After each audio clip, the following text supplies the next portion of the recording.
not exist. 10 krimen na naging inspirasyon ng iba't ibang pelikula. Marami sa mga pelikula na ating napapanood ay hango sa totoong pangyayari at mga krimen. Dahil dito ay napapadali ang paggawa ng pelikula dahil malinaw na sa kanila kung ano ang magiging flow nito. At ang mga pelikulang ito ay maaari ding kapulutan ng mahahalagang aral. At sa video na ito ay aalamin natin ang 10 mga pelikula na hango sa totoong krimen na naggawa ng mga kriminal. Kaya naman simulan na natin. Number 1. Zodiac Killer. Ang Zodiac Killer ay isang kilalang kriminal na naghasik ng takot sa San Francisco Bay Area noong huling bahagi ng 1960s hanggang unang bahagi ng 1970s. Siya ay responsable sa serye ng mga brutal na pagpatay at naging kilala dahil sa kanyang kakaibang style ng pakikipag-ugnayan sa mga autoridad at media. Si Zodiac ay nagpadala ng mga liham sa mga pahayagan na may kasamang mga simbolo at code kung saan ipinagmamalaki niya ang kanyang mga krimen at hinahamon ng pulisya na hulihin siya. Sa kabila ng matinding investigasyon ay hindi kailanman natukoy ang tunay na pagkakakilanlan ng Zodiac Killer at nananatili siyang isa sa mga pinaka-nakakatakot at misteryosong kriminal sa kasaysayan. Dahil sa kakaibang kwento at takot na dulot ng mga krimen ni Zodiac ay maraming pelikula ang na-inspire ng kanyang kaso. Ang pinakasikat na pelikulang tumatalakay sa Zodiac Killer ay ang Zodiac noong 2007 na idinirect ni David Fincher. Ang pelikula ay batay sa mga tunay na pangyayari at nag-focus sa mga pagsisikap ng mga pulis at reporters na tukuyin ng Zodiac. Ipinakita sa pelikula kung gaano kahirap hulihin ang isang kriminal na tila laging nauuna sa mga autoridad. Ang mga tauhan sa pelikula ay ipinakitang na-obses sa paghahanap ng katotohanan at ipinakita kung paano naapektuhan ang kanilang mga buhay ng mga krimen ni Zodiac. Samantala bago pa lumabas ang pelikulang Zodiac ay may mga naunang pelikula na hango sa kanyang krimen tulad ng The Zodiac Killer noong 1971. Ang pelikulang ito ay ginawa sa layuning makaakit ng atensyon mula sa tunay na serial killer sa pag-asang mahuhuli siya. Subalit hindi ito nagtagumpay. Ang pelikulang Dirty Harry noong 1971 na pinagbidahan ni Clint Eastwood ay hango rin sa Zodiac Killings. Ang kontrabida sa pelikula na Scorpio ay base sa Zodiac Killer at ipinakita sa pelikula kung gaano kalupit at takot ang naidulot ng karakter sa buong lungsod. Number 2. Manson Family Murders. Ang Manson Family Murders ay isa sa pinakakilalang krimen sa Amerika na nangyari noong August 1969. Pinamunuan ni Charles Manson ang isang grupo na tinawag niyang The Family. Ang grupong ito ay responsable sa marahas na pagpatay kay Sharon Tate na isang sikat na aktres at asawa ng direktor na si Roman Polanski. Si Tate na 8 buwang buntis noon kasama ang iba pang bisita sa kanilang bahay ay walang awang pinaslang. Ang mga pagpatay ay isinagawa ng mga miyembro ng The Family sa utos ni Manson. Kasama sa mga pangunahing suspects sina Susan Atkins, Patricia Krenwinkel at Charles Tex Watson. Hindi lang si Sharon Tate at ang mga bisita niya ang naging biktima. Ilang araw matapos ang insidente ay pinatay din nila ang mag-asawang Leno at Rosemary LaBianca sa kanilang bahay. Ang sunod-sunod na pagpatay ay nagdulot ng matinding takot sa buong Hollywood at Amerika. Kaugnay din nito, si Charles Manson ay isang leader na ginamit ang droga at malalim na kontrol sa isipan para manipulahin ang kanyang mga followers. Isa sa kanyang kakaibang paniniwala ay ang tinatawag na Helter Skelter. Ito ay isang ideya na kinuha mula sa kanta ng The Beatles. Ayon kay Manson, magkakaroon ng isang war of races at naniniwala siya na siya ang magiging leader pagkatapos nito. Ang mga pagpatay ay ginawa umano para masimulan ang giyera na ito, bagamat malinaw na katang-isip lang ito ni Manson. Ngunit dahil sa karumal-dumal na krimen at kakaibang motibo, ay maraming pelikula at documentaries ang nagawa tungkol sa Manson Family Murders. Isa sa pinakasikat na pelikula ay ang Helter Skelter noong 1976 na batay sa librong isinulat ni Vincent Bugliosi, ang prosecutor na nagdala kay Manson at sa kanyang mga followers sa hustisya. Ang pelikula ay nagpapakita ng mga detalye ng mga pagpatay at ang paglilitis na nagresulta sa pagkakakulong ni Manson at ng kanyang mga kasamahan. Maliban dito, marami ding mga pelikula ang naimpluwensyahan ng kasong ito, kabilang na ang The Strangers 2008 at Once Upon a Time in Hollywood noong 2019 na ginawa ni Quentin Tarantino. Ang Once Upon a Time in Hollywood ay nagpapakita ng isang fictional version ng mga pangyayari noong 1969 kasama na si Sharon Tate bilang isang mahalagang karakter. Number 3, The Amityville Horror. Ang The Amityville Horror ay isang sikat na pelikula at libro na nakabatay sa isang totoong krimen na nangyari noong 1974 sa Amityville, New York. Ang kwento ay umiikot sa isang bahay sa 112 Ocean Avenue kung saan naganap ang malagim na pamamaslang na ginawa ni Ronald DeFeo Jr. sa kanyang sariling pamilya. Ang krimeng ito ang naging inspirasyon para sa pelikula at naging bahagi ng mga usapin tungkol sa paranormal events. Noong November 13, 1974 ay pinatay ni Ronald DeFeo Jr. na 23 years old ang kanyang mga magulang na sina Ronald DeFeo Sr. at Luis DeFeo kasama ang 4 niyang kapatid habang sila ay natutulog. Ginamit ni Ronald ang isang high-powered rifle para sa pamamaril at natagpuan ng mga bangkay ng pamilya sa kanilang mga kama. Nakakapagtaka na walang kapitbahay o miyembro ng pamilya ang nakarinig ng mga putok ng baril o kaguluhan noong gabing iyon. Samantala, kinabukasan ay nahuli si DeFeo at inamin ng krimen pero iginiit niyang inuutusan siya ng mga boses na naririnig niya sa bahay. Dahil dito ay nagsimula ang mga haka-haka na posibleng may mga kakaibang puwersang nag-udyok sa kanya. Sa kanyang paglilitis ay sinubukang gamitin ng kanyang mga abogado ang insanity plea o paghingi ng kapatawaran dahil sa kanyang mental condition. Pero napatunayang guilty si DeFeo sa 6 na kaso ng pagpatay at nasentensyahan ng habambuhay na pagkakakulong. At pagkalipas ng 1 taon matapos ang pamamaslang ay lumipat sa bahay ang bagong pamilya, ang mga Lutz. Dito nagsimula ang mga kwento tungkol sa mga paranormal experiences sa bahay. Ayon sa mga Lutz, nakaranas sila ng iba't ibang kababalaghan tulad ng mga kakaibang ingay, biglang pagbukas ng mga pinto at paglabas ng mga multo o masasamang espiritu. Dahil dito ay tumagal lamang ng 28 days ang paninirahan ng pamilya sa bahay bago sila umalis. Ang kanilang karanasan ay isinulat ni Jay Anson sa librong The Amityville Horror: A True Story noong 1977. Mula sa librong ito ay nabuo ang mga pelikula at dokumentary na nagsalaysay ng kwento ng pamilya Lutz at ang mga paranormal events sa loob ng bahay. Number 4, The Boston Strangler. Ang Boston Strangler ay kilala bilang serye ng mga pagpatay na naganap sa Boston, Massachusetts mula 1962 hanggang 1964. 13 kababaihan, karamihan ay matatanda at nag-iisa sa kanilang bahay ang pinaslang. Kadalasan ay pinapasok ng salarin ng mga biktima sa pamamagitan ng pagpapanggap bilang repairman o gumagamit ng iba pang taktika para makalusot. Matapos makapasok ay pinagsamantalahan niya ang mga biktima at sinakal gamit ang mga panyo, nylons o ibang bagay na nasa paligid. Ang kaso ng Boston Strangler ay naging malaking issue sa Boston at sa buong United States. Si Albert DeSalvo na isang lalaking kilalang may kasaysayan ng mga masamang gawain ang umamin sa mga krimen noong 1967. Pero kahit umamin si DeSalvo ay may mga duda pa rin kung siya talaga ang may sala sa lahat ng pagpatay. Maraming eksperto ang naniniwala na maaaring hindi siya ang tanging salarin at posible na may iba pang tao na sangkot sa mga pagpatay. Gayun din, ang kasong ito ay naging inspirasyon sa iba't ibang pelikula, kabilang ang The Boston Strangler na ipinalabas noong 1968. Ang pelikula ay idinirect ni Richard Fleischer at itinatampok si Tony Curtis bilang si Albert DeSalvo. Ang pelikula ay nagsalaysay ng serye ng mga pagpatay at kung paano nagsagawa ng investigasyon ng mga pulis para mahuli si DeSalvo. Ang pagganap ni Curtis bilang DeSalvo ay itinuring na isa sa kanyang pinakamahusay at ipinakita rin sa pelikula ang takot at gulo na naramdaman ng mga tao sa Boston noong panahong iyon. Bukod dito, ang pelikulang ito ay nagpakita rin ng mga problema sa investigasyon ng pulisya. Kasama na ang mga pagkakataong tila hindi sapat o mali ang mga hakbang na ginawa ng mga awtoridad. Dahil dito ay ipinakita rin sa pelikula kung gaano kalaking hamon ang paghahanap ng tunay na salarin. Maliban sa version ng 1968, ay marami pang iba't ibang documentary at pelikula ang gumawa ng sarili nilang version ng kwento ng Boston Strangler. Isa sa mga pinakabagong pelikula ay inilabas noong 2023 na pinamagatang Boston Strangler din. Ang pelikulang ito ay nakatuon naman sa kwento ng mga babaeng reporters na nagtulak para masusing imbestigahan ang serye ng mga pagpatay. Number 5, The Bling Ring. Ang The Bling Ring ay isang serye ng pagnanakaw na ginawa ng isang grupo ng mga kabataan sa Hollywood mula 2008 hanggang 2009.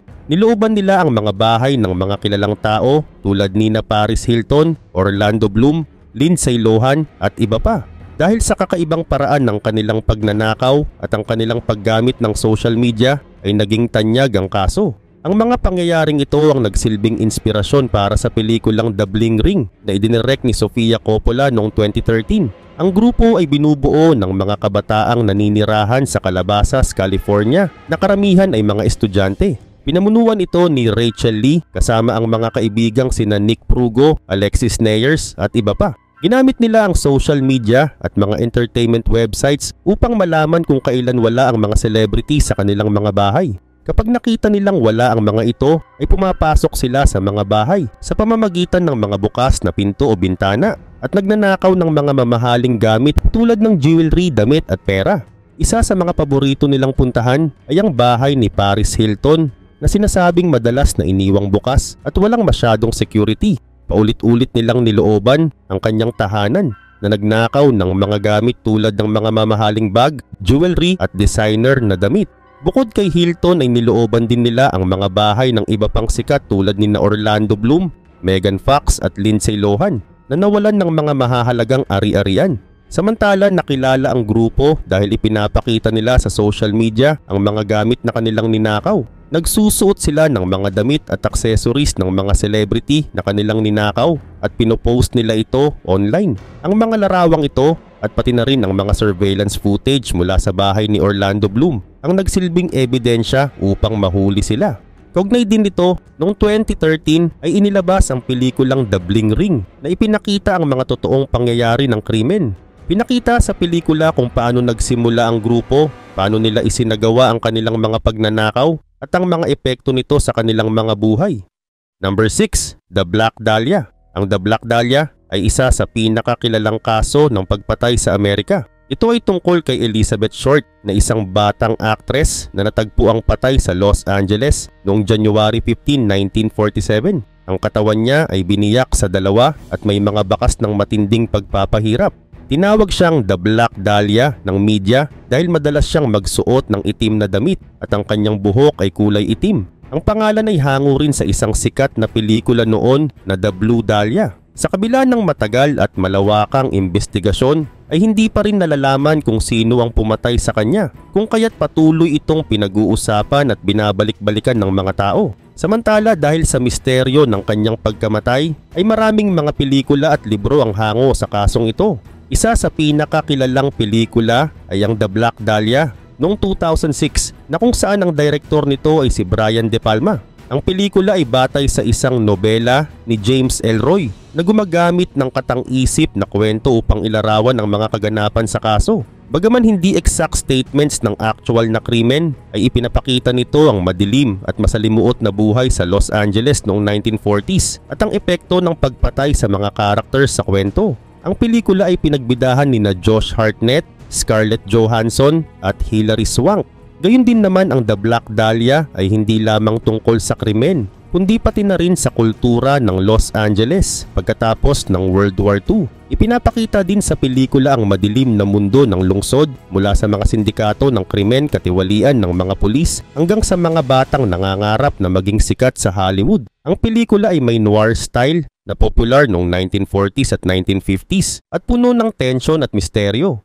Bagaman hindi lubos na naipaliwanag ang kaso ni Elizabeth Short ay nananatili itong palaisipan at patuloy na pumupukaw ng interes ng mga tao. Bukod sa pelikulang The Black Dahlia, ay marami pang iba't ibang pelikula, documentary at libro ang ginawa tungkol sa kanyang kaso. Number 7. The Lindbergh Baby Kidnapping. Ang Lindbergh Baby Kidnapping ay isa sa pinakamalaking krimen sa kasaysayan ng Amerika. Noong gabi ng March 1, 1932, ang 20 months old na si Charles Augustus Lindbergh Jr. na anak ng kilalang piloto na si Charles Lindbergh at ang kanyang asawa na si Anne Morrow Lindbergh ay dinukot mula sa kanilang bahay sa Hopewell, New Jersey. Ang krimen na ito ay naging krimen ng siglo dahil sa pagiging sikat ng pamilya Lindbergh at sa dami ng intriga na bumalot dito. Maraming tao ang tumulong upang mahanap ang bata at nagbigay daan din ito sa paggawa ng mga pelikula at documentaries na tumalakay sa kaso. Pero paano nga ba naganap ang kidnapping? Noong gabing iyon ay natuklasan ng yaya ng bata na si Betty Gao na nawawala si Charles Jr. mula sa kanyang silid. Bukas ang bintana at may nakita siyang hagdan na ginamit ng kidnapper upang makapasok. May iniwang ransom note na humihingi ng $50,000 kapalit ng buhay ng bata. Dahil sa kasikatan ni Charles Lindbergh ay mabilis na kumalat ang balita at nagkaroon ng malawakang paghahanap sa bata. Lahat ay umaasa na maibabalik ng ligtas ang bata. Subalit makalipas ang 2 buwan ng walang tigil na paghahanap ay natagpuan ang bangkay ng bata sa isang kagubatan noong May 12, 1932, hindi kalayuan sa kanilang tahanan. Natuklasan na namatay si Charles Jr. dahil sa malakas na pagkakabangga sa kanyang ulo. Pinaniniwalaan din ng mga autoridad na maaaring patay na ang bata ilang sandali matapos siyang dukutin. Pagkaraan naman ng halos 2 taon, noong September 1934, ay nahuli ang isang suspect na si Bruno Richard Hauptmann na isang German immigrant. Natagpuan sa kanyang tahanan ang bahagi ng ransom money at natuklasan din na may kaugnayan siya sa hagdan na ginamit sa pag-akyat sa silid ng bata. Bagamat may mga ebidensya laban sa kanya, ay ipinagpilitan ni Hauptmann na wala siyang kinalaman sa krimen. Ngunit noong 1935 ay napatunayan siyang guilty at hinatulan ng kamatayan. Dahil sa lawak ng kasikatan ng kaso, ay naging inspirasyon ito para sa maraming pelikula at documentary. Isa sa mga pinakakilalang pelikula tungkol dito ay ang The Lindbergh Kidnapping Case noong 1976. Ang pelikula ay nagbigay ng dramatic illustration ng mga pangyayari mula sa pagkidnap hanggang sa paglilitis kay Hauptmann. Si Anthony Hopkins ang gumanap bilang Hauptmann at ipinakita sa pelikula kung paano umunlad ang kaso hanggang sa hatol ng korte. Number 8, The Central Park 5. Noong April 19, 1989 ay isang krimen ang naganap sa Central Park sa New York City. Si Tricia Mailey na isang 28 years old na babae ay inatake at ginahasa habang nagjo-jogging. Ang pangyayaring ito ay mabilis na kumalat sa balita at nagdulot ng malaking galit sa publiko. Ilang araw matapos ang insidente ay 5 kabataang lalaki na kinabibilangan ni Antron McRae, Kevin Richardson, Yusef Salam, Raymond Santana at Corey Wise ang inaresto at inakusahan ng krimen. Sila ay mga African American at Hispanic at ang kanilang mga edad ay mula 14 hanggang 16 years old. Samantala ang mga kabataang ito ay nakaranas ng mahigpit at matagal na interrogation ng mga pulis. Kahit walang sapat na ebidensyang magtuturo sa kanilang kasalanan ay napilit sila na umamin. Walang mga magulang o abogado na kasama sa kanilang interrogation at dahil sa pressure ng mga pulis ay nakuha ang kanilang mga statements. Bagaman hindi nagtutugma ang kanilang mga statement at walang pisikal na ebidensya laban sa kanila ay pinarusahan pa rin sila noong 1990. 3 sa kanila ay hinatulan ng 5 hanggang 10 taon sa juvenile detention habang si Corey Wise na 16 years old ay napunta sa adult prison. Ngunit noong 2002 ay lumabas ang katotohanan nang umamin si Matias Reyes na isang serial rapist at killer na siya ang tunay na may sala sa krimen. Ang DNA niya ay tumugma sa mga ebidensya mula sa lugar ng krimen kaya nabaliktad ang mga sentensya ng 5 kabataan. Matapos ang halos 1 dekada sa kulungan ay pinalaya sila. Kaya noong 2014 ay binayaran sila ng gobyerno ng New York ng $41 million bilang kabayaran sa maling pagkakakulong at hirap na dinanas nila. Karagdagan pa dito, noong 2019 ay nilabas ang Netflix miniseries na When They See Us na kung saan ang nagsilbing direktor nito ay si Ava DuVernay. Ipinakita ng series na ito ang tunay na buhay ng 5 kabataang inakusahan mula sa kanilang pagkakaaresto, pakikibaka sa justice system hanggang sa kanilang buhay matapos makalaya. Ang When They See Us ay isang kwento hindi lang tungkol sa maling akusasyon, kundi tungkol din sa racism, discrimination at ang papel ng media sa paghubog ng opinyon ng publiko. Number 9, The West Memphis 3. Ang West Memphis 3 ay kwento ng 3 kabataan na sina Damien Echols, Jesse Miskelly Jr. at Jason Baldwin na nahatulan sa pagpatay ng 3 batang lalaki sa West Memphis, Arkansas noong 1993. Ang kaso ay naging kontrobersyal dahil sa mga pagkukulang sa investigasyon, kakulangan ng ebidensya at mga haka-haka na ang kanilang pagkakakulong ay dulot ng takot sa Satanism. Maraming pelikula at documentaries ang nagawa batay sa kasong ito na tumutok sa mga pagkakamali sa proseso ng hustisya. Samantala noong May 1993 ay natagpuan ang mga bangkay ni na Stevie Branch, Michael Moore at Christopher Byers na tatlong batang lalaki na may edad 8 sa isang gubat malapit sa bayan ng West Memphis. Ang kanilang mga katawan ay may mga sugat at nakatali gamit ang kanilang sariling mga damit. Ang brutal na pagpatay ay nagdulot ng takot sa buong komunidad kung kaya't agad na naghahanap ng mga posibleng suspect ang mga autoridad. Gayun din naman ay mabilis na napagtuunan ng pansin ng mga pulis sina Damien Echols, Jesse Miskelly at Jason Baldwin dahil sila ay itinuturing na kakaiba sa komunidad. Si Echols na kilala sa kanyang interes sa heavy metal music at occultism ay agad na naisip na may kaugnayan sa krimen. Si Jesse Miskelly na may mababang IQ ay umamin sa krimen matapos ang matagal na interrogation, ngunit binawi rin niya ang kanyang pahayag. Sa kabila ng kakulangan ng ebidensya ay ginamit ng mga pulis ang pahayag ni Miskelly upang idiin ang tatlo sa korte. Dagdag pa rito, isa sa mga pangunahing dahilan kung bakit nakakuha ng malawakang pansin ng kaso ay dahil sa documentary series mula sa HBO na tinawag na Paradise Lost. Ang unang documentary na ipinalabas noong 1996 ay nagpakita ng mga detalye ng kaso at paglilitis. Maliban pa rito, ang isa pang mahalagang documentary ay ang West of Memphis 2012 na ginawa ng direktor na si Peter Jackson at ng kanyang asawang si Fran Walsh. Sa kabilang banda, ang pelikulang Devil's Knot noong 2013 na batay sa librong isinulat ni Mara Leverett ay nagbigay din ng dramatic version ng mga pangyayari mula sa investigasyon hanggang sa paglilitis.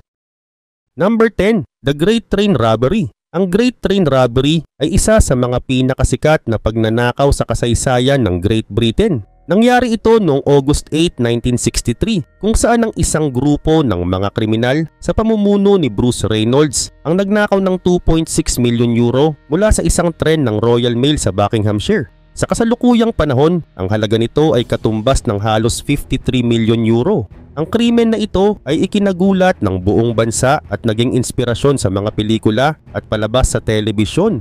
Kaugnay nito, ang tren na kanilang tinarget ay mula sa Glasgow patungo sa London.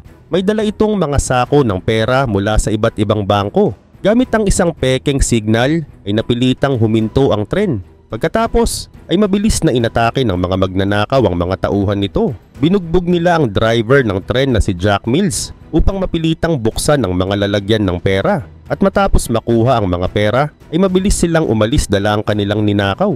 Matapos ang matagumpay na pagnanakaw ay nagtago ang mga magnanakaw sa isang malayong farmhouse. Ngunit dahil sa mga ebidensyang iniwan nila ay nadiskubre ng mga pulis ang kanilang pinagtataguan. Ang investigasyon ay mabilis na nagresulta sa pagkakahuli ng karamihan sa mga sangkot kasama si Bruce Reynolds. Ilan sa mga kasamahan niya gaya ni Ronnie Biggs ay nakatakas at nagpalipat-lipat ng lugar upang magtago. Si Biggs ay nakatakas sa kulungan at namuhay sa ibang bansa bago siya bumalik sa Great Britain noong 2001 na kung saan siya ay muling nakulong. Gayun din, ang kwento ng Great Train Robbery ay naging sikat hindi lamang bilang isang krimen, kundi pati na rin bilang inspirasyon para sa mga pelikula at palabas sa telebisyon.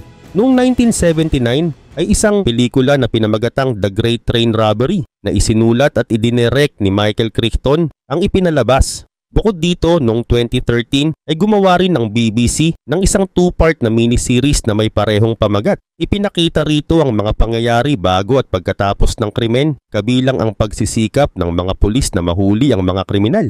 Ipinakita rin ang mga personal na buhay ng mga magnanakaw at kung paano nila isinagawa ang plano ng pagnanakaw.